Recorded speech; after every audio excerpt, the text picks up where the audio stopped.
a quick couple of points. Unfortunately, I was able to only just join in. Yeah. Hangout wasn't working out, and so we just managed to get onto Skype. So I'm a little bit unaware of what has gone before me, except for the last journalist who was just speaking to you about being surveilled a lot in Pakistan because of one's work.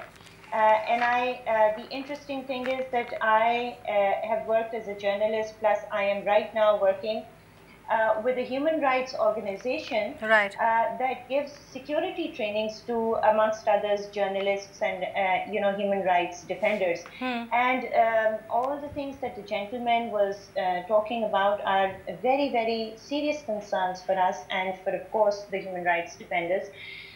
Like being surveilled on telephone, on their computers, etc., etc. Right. So, a couple of things that we do is to give trainings on how to keep your communication secure, because that is an area which actually does endanger journalists quite a lot.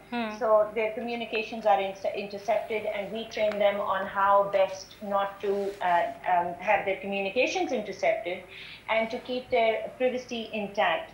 Now, as far as experiences are, you're talking about the experiences in Pakistan. Yes. Of course, journalists are treading a very, very difficult line here, because they know that on the one hand there is the establishment, and on the other there are the extremists.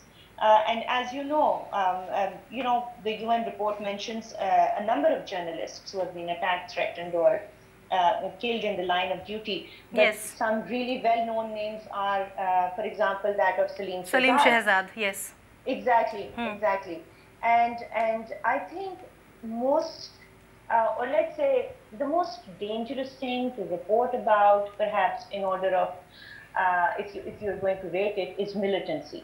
And when you're reporting on militancy, it's never just that you're going to be under threat from the militants, but because there is a nexus of militants with, let's say, other organizations, so you could be under threat from anywhere, and sometimes you don't know.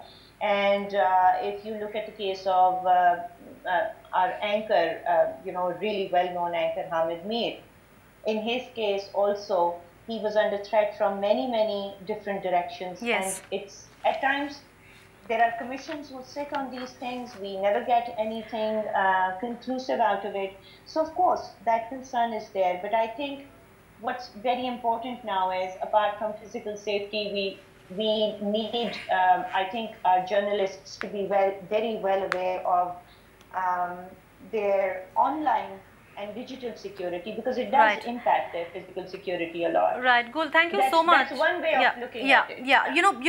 Let me just quickly sum up what you said, and then I want, I'll try and get Meena Menon back on the phone line with us. Pakistan journalists, as Mr. Vinod Sharma was just pointing out, I think that's the part of the conversation you missed. He said that Pakistani journalists are brave, they are robust, they have to deal with so many threats, something that we Indian journalists take for granted. We take our freedom for granted, we take our freedom of expression, our freedom of speech for granted. But for you, you have had to face pressures from political groupings, sectarian groupings, extremist militants, as well as the military establishment. So let me say hats off to you, hats off to the Pakistani journalists who, despite all these pressures, have gone working despite a threat to their lives. Thank you very much. And I think all the groupings that you have mentioned misses out just one other group, and that is of random people. Really, because random.